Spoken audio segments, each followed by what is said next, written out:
ત્યારબાદ કડા ગામના વીરભણ રાવલને ખબર પડી કે સધી સિંધમાંથી રિસાઈને પાટણ રાણકી વાવે બેઠી છે. એટલે વીરભણ રાવલ સધીને પોતાના ગામ લઈ જવા માટે રાણકી વાવે આવ્યા. વીરભણ રાવલે 2 મહિના સુધી રાણકી વાવે સધી માતાની એક પગે ભક્તિ કરી.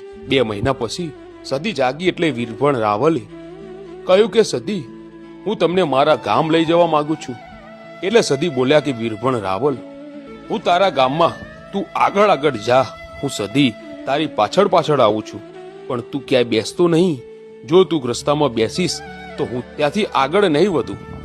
એટલે વીરભણ રાવલ પાટણથી ચાલતા ગામના માર્ગે પડ્યા અને સધી વીરભણ રાવલની પાછળ પાછળ આવી રહી છે. આમ કરતા કરતા કડા ગામ આવ્યું.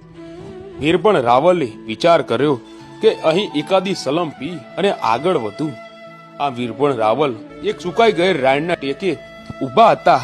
સલમ સળગાવી 2-3 દમ માર્યા. સલમ પીતા પીતા વીરભણ રાવલને નીંદર ચડી અને વચમાં સૂઈ ગયા. આંખ મીચાઈ ગઈ. વીરભણ રાવલ કડા ગામના પાદરે રાયણના નીચે સૂતા હતા અને આકાશવાણી થઈ કે વીરભણ, હું સધી અહીંથી આગળ તારા ગામ સુધી નહીં આવું. એટલે સધીએ કડા ગામના સૂકી રાયણના ઝાડ નીચે આસન વાળ્યું. વીરભણને નક્કી થઈ ગયું કે સધી હવે મારા ગામમાં આવશે નહીં. એટલે વીરભણ રાવલ સધીને સૂકા રાયણના થાળે બેસાડીને તેના ગામના માર્ગે પડ્યો. પણ વીરભણ રાવલ રોજ કડા ગામના રાયણની ઝાડ નીચે સધી માતાની પૂજા કરવા આવતો. એટલે આ વાત કડા ગામના મુખીને મગજમાં બેઠી.